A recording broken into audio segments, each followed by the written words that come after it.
morning. Good morning. Good morning, everybody. Good morning. Thank you, guys. Good morning. Good morning. Good morning. Please take a seat, everybody. Thank you. Good morning, everybody. Good morning. I am humbled to be with each and every one of you in this historic State House, as in this moment, we're prepared to make our own history together. Because there's something that we know is that things do not just happen. Things are made to happen. And you all in this room have made some pretty extraordinary things happen. The Maryland State Constitution vests the power to pardon in the office of the governor, and the governor alone. This is a responsibility that I take very, very seriously. And that is why this morning, with deep pride and soberness, I will pardon over 175,000 convictions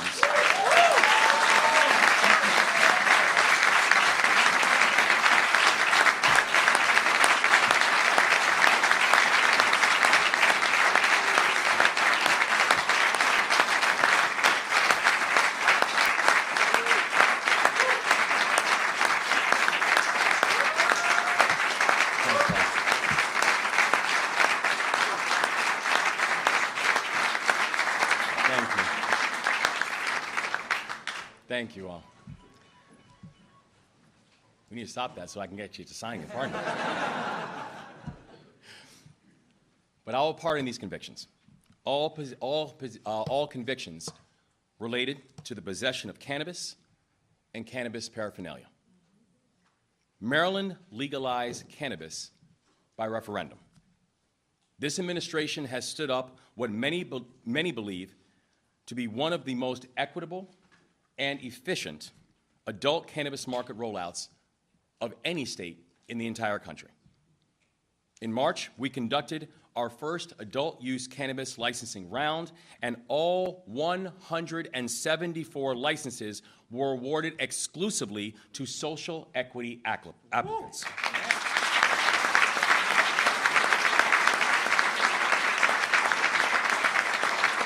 And to be clear, that's the first time that has happened in our nation's history. Yes.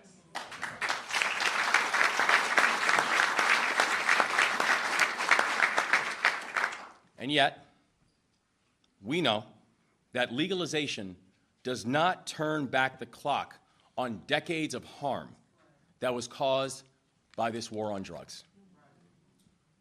Legalization does not erase the fact that nearly half of all drug arrests in Maryland during the early 2000s were for cannabis.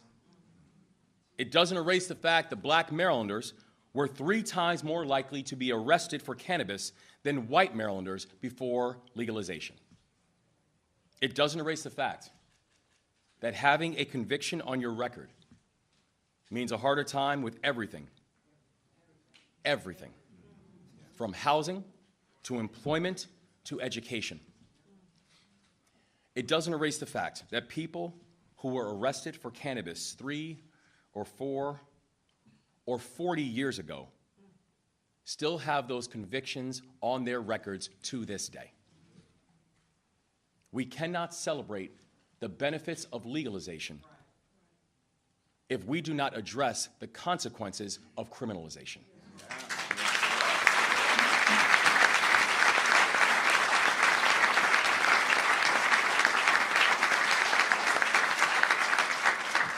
So I want to be clear.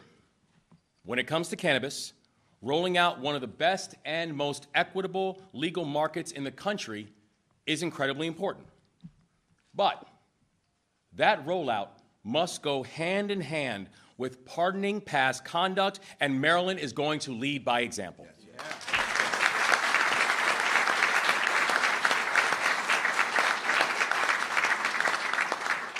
So today, this executive order is the most sweeping state-level pardon in any state in American history. That's right.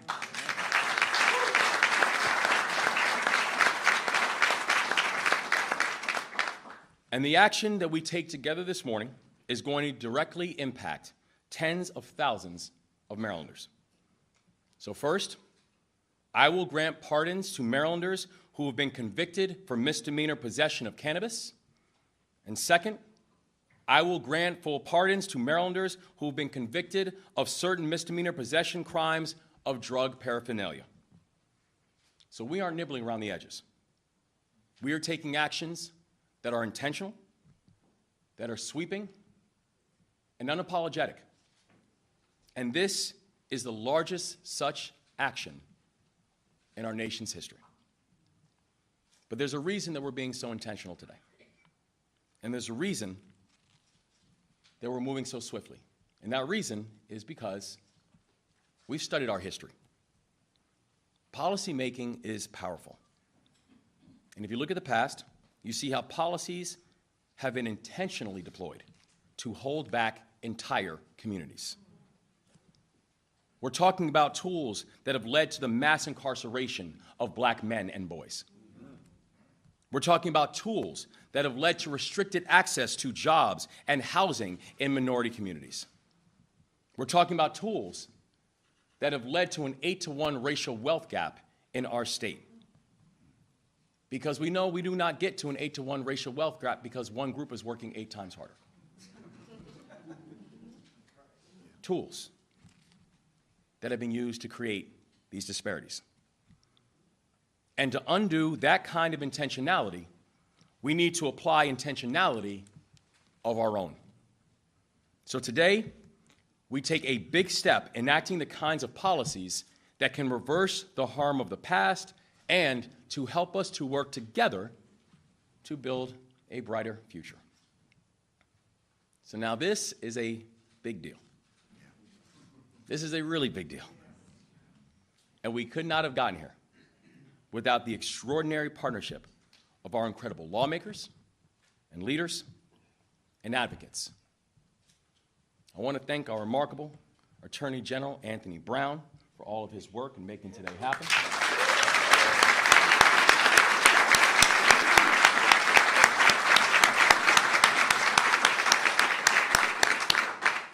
I want to thank Jason Ortiz and all of his colleagues at the Last Prisoner Project.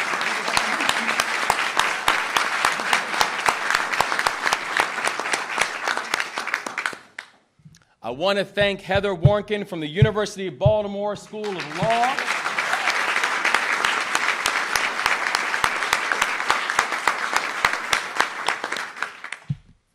I want to also thank my team, who have been in the trenches, working countless hours on this for months, making sure that we are dotting every I, crossing every T, making sure that we leave no one behind. You have continued to show that leave no one behind is not a slogan.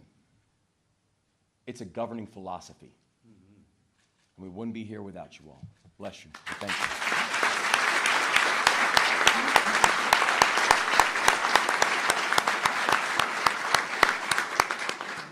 I want to thank all of our legislative partners, and specifically, I also want to give a shout out to the leader of the Legislative Black Caucus, Janelle Wilkins, for her work.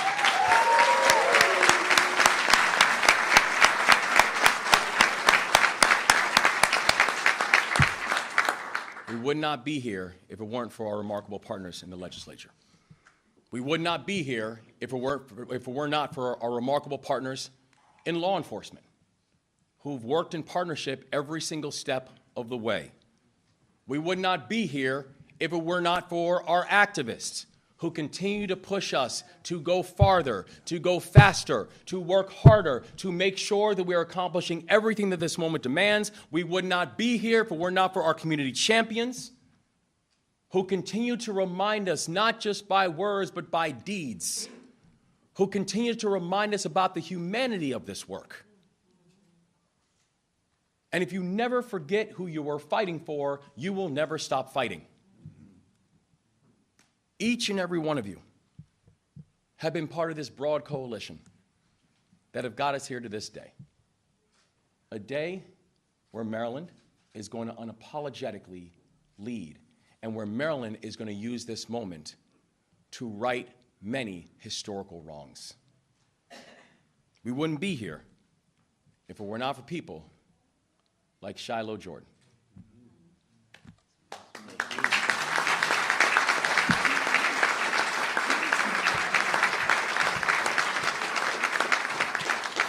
Shiloh was convicted of a minor cannabis offense after he dropped out of college.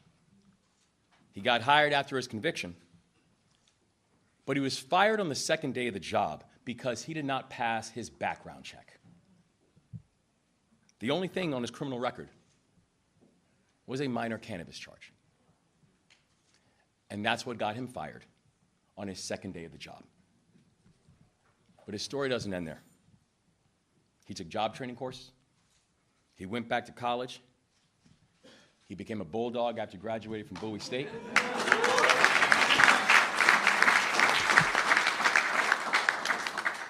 And today, he works with the remarkable Center for Urban Families in Baltimore, led by my guy, Joe Jones.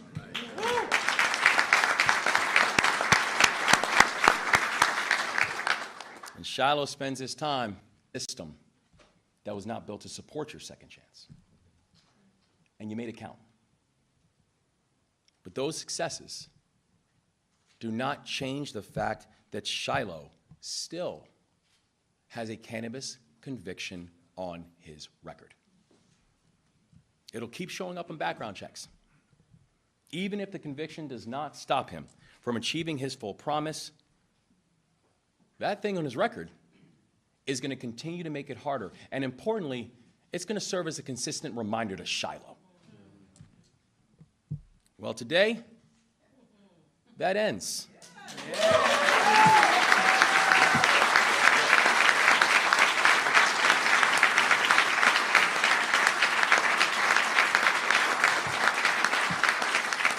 Because today, Shiloh is going to be one of over 175,000 Marylanders who will now get a full gubernatorial pardon, and that will be done conviction. Shiloh, can you please stand so we can recognize you? Yeah.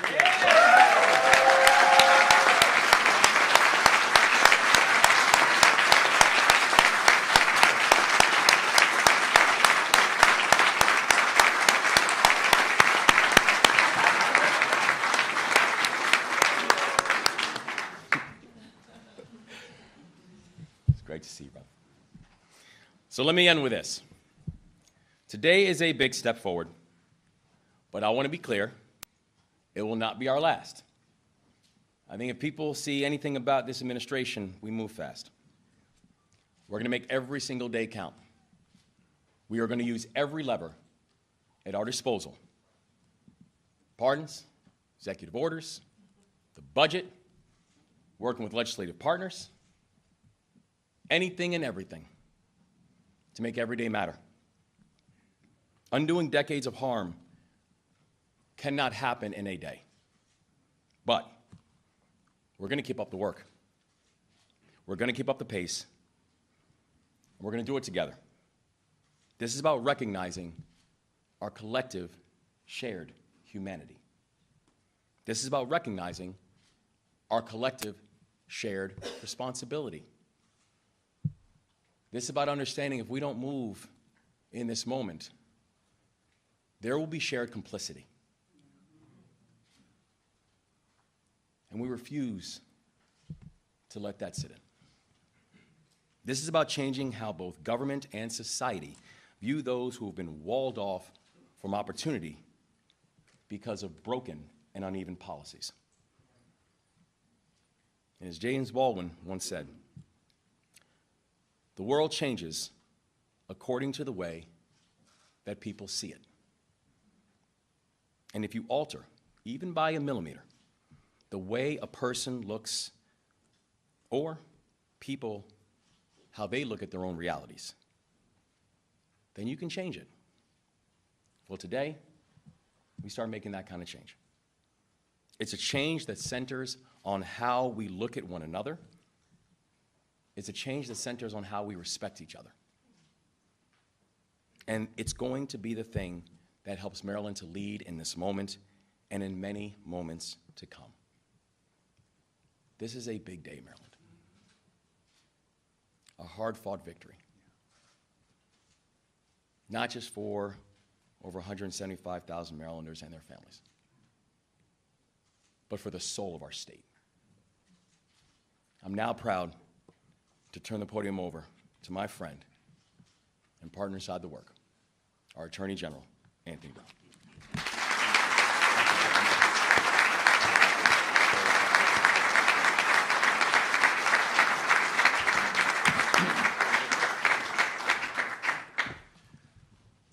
Governor Moore, thank you for your leadership, your beliefs, your strong convictions, and for your values, our shared values of fairness and equity. Today's announcement is significant for several reasons. First, it's long overdue. As a nation, we've taken far too long to correct the injustices of a system that is supposed to be just for all.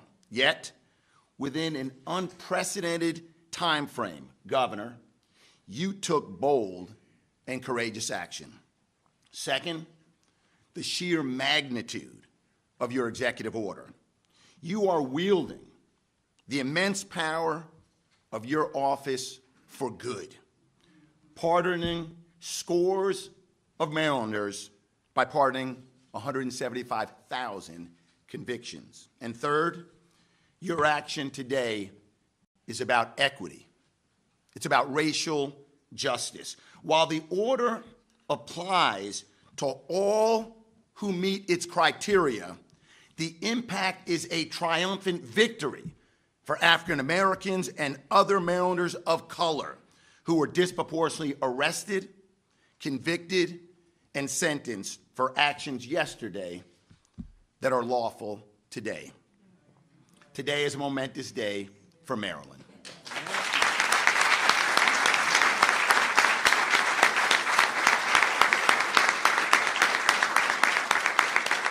As Maryland's first African-American Attorney General, entrusted with the responsibility of ensuring that our justice system is just that, I remain troubled by the oft pernicious significance of race in Maryland and in America. Too often, the color of one's skin defines one's opportunities. Too often, the enforcement of laws that are facially colorblind disproportionately impact people of color. And the laws that once criminalized possession of cannabis are prime examples. Data uncontrovertibly shows that Black and Latino and white Americans use cannabis at the same rate, yet Black and Latino Americans are arrested, charged, and convicted at higher rates. Plainly put, the enforcement of cannabis laws has not been colorblind, it's been unequal treatment under the law. The tragic realities, joblessness, homelessness, poverty, violence, torn families, and broken communities. It has been a long and arduous climb up a steep and jagged mountain. Ask former Mayor Kurt Schmoke, who in 1988 was called the most dangerous man in America because of his call for drug decriminalization all those years ago. And today, after decriminalizing cannabis and making adult use lawful, we reach new heights, a righting of historical wrongs. Maryland is a work in progress. The shackles of slavery, though physically removed, left an indelible mark on our state and our nation. The promise of Reconstruction was replaced by Jim Crow laws that stripped free Black people of our rights and treated us like second-class citizens. After the Civil War and State of Freedom, we experienced the emergence of the convict leasing system that exploited Black labor under the guise of punishment. Our current reality of disproportionate arrests and convictions are the residuals of slavery. The war on drugs was a war on communities of color. The data shows the deeply rooted bias in drug-related arrests and sentencing. cannabis convictions for hundreds of thousands of people here in Maryland were scarlet letters, modern-day shackles. This morning, I can almost hear the clanging of those shackles falling to the floor with your pardon this morning, Governor. Thank you.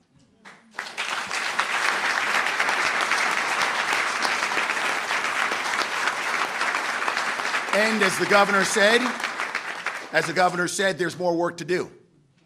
Maryland bears a sad distinction. We incarcerate black men at the highest levels in the nation. 71% of our prison population is black, yet we're only 31% of Maryland's overall population. It's another alarming racial disparity and one of my top priorities. Last October, the public defender, Natasha Ortiz, who's here today, and thank you for your work.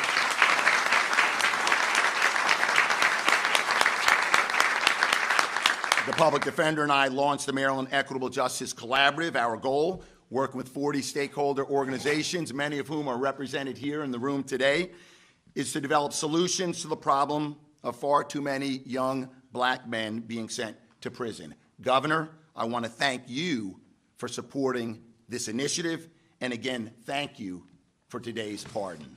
There's much more work left to be done.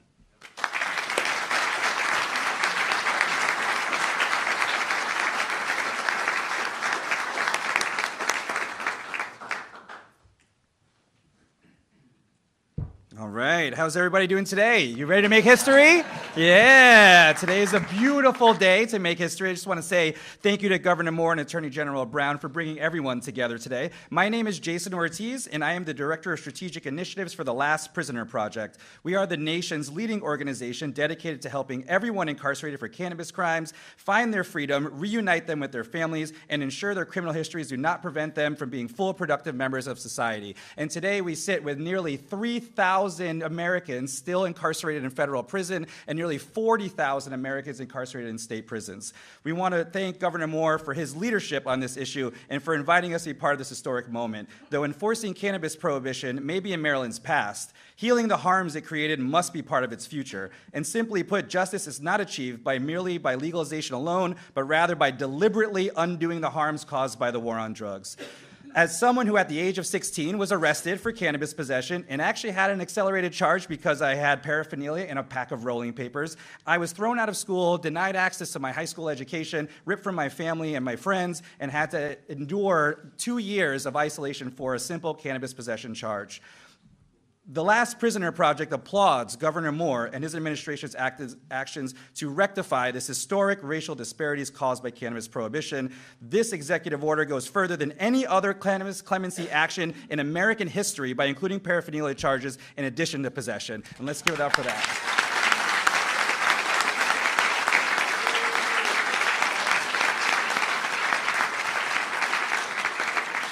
Today is literally the most powerful day in cannabis justice history for the entire nation. That's an incredible thing. It's incredible.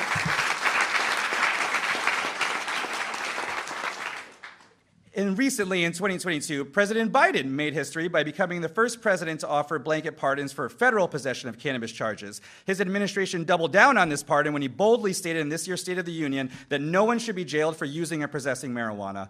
Biden also called for state governors to use the awesome power of clemency to address the lifelong consequences of a cannabis charge. The Last Prisoner Project has amplified this call through our Pardons to Progress campaign, which has sent tens of thousands of letters to governors across the nation. We are so proud that Governor Moore has boldly answered our call to action, setting the example of what state-level leadership looks like. So thank you for that leadership.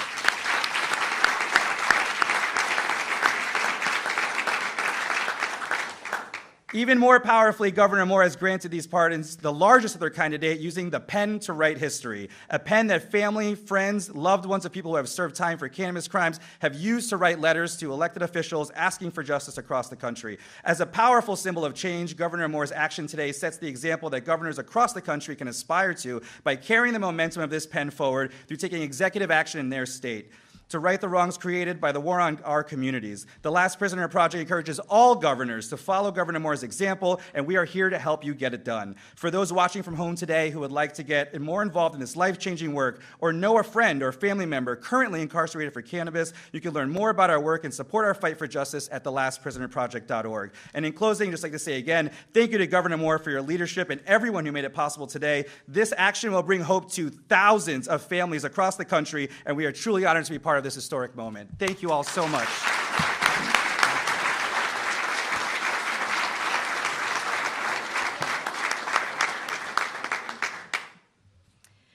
Good morning. My name is Heather Warnken, and I am the Executive Director at the Center for Criminal Justice Reform at the University of Baltimore Law School, and I am truly honored to share in this historic moment today. Today isn't just a win for thousands of Marylanders getting a fresh start to pursue education and employment and other forms of economic opportunity without the stain of a criminal conviction. Today is also a win for systemic legitimacy, which when it comes to the criminal justice system is badly in need of repair. Legalization and decriminalization were huge steps forward for our state. But those advances are just a piece of a much bigger puzzle of addressing the devastating drug war, which disproportionately harmed and continues to harm marginalized Black and brown communities, even as privileged entrepreneurs begin to build wealth through this new emerging legal market. Moving Maryland forward must also entail complementary efforts to reach into the past to more fully repair that harm.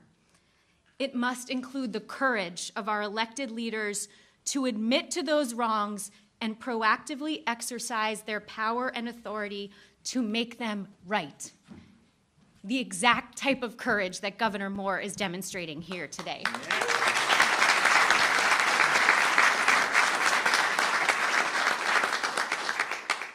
And while this profound power of executive clemency rests in the governor's hands alone, I am also here to underscore an enormous thank you to the people and organizations outside of the administration who made this possible. This historic moment is the product of partnership.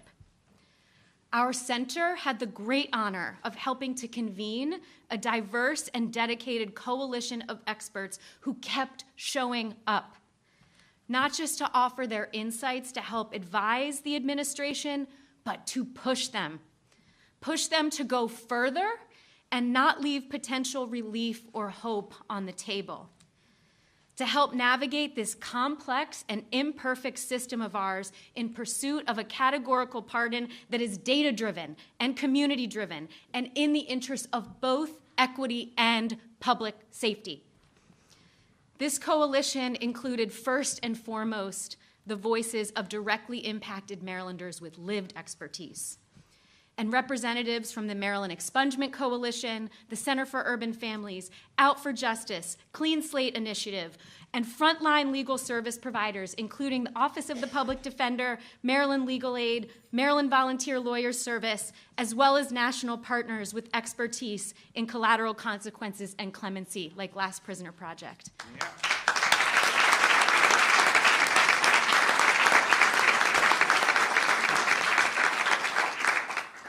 The governor and his team sought and welcomed this partnership, saying, "We will do this together so we can do this right." Thank you to each and every one of those partners who worked so collaboratively leading up to today and who will continue to show up tomorrow, because this work is far from over. This is phase 1, and we commit to working hand in hand in phase 2 and beyond. Not just in continuing to support the administration in the further exercise of clemency in urgent and historic ways, but in partnering to address the related, intolerable injustices that persist even after Maryland's legalization. For example, the need to address legislatively the barrier that in this state, any probation violation, no matter how small, including decades-old possession of small amounts of now legal cannabis, permanently bars Marylanders from expunging their convictions. We have a lot of work to do. But for this moment here today, we celebrate this first step. We celebrate the justice and dignity and restoration that it represents. And filled with that momentum, tomorrow we keep forging ahead.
Hey, Brittany.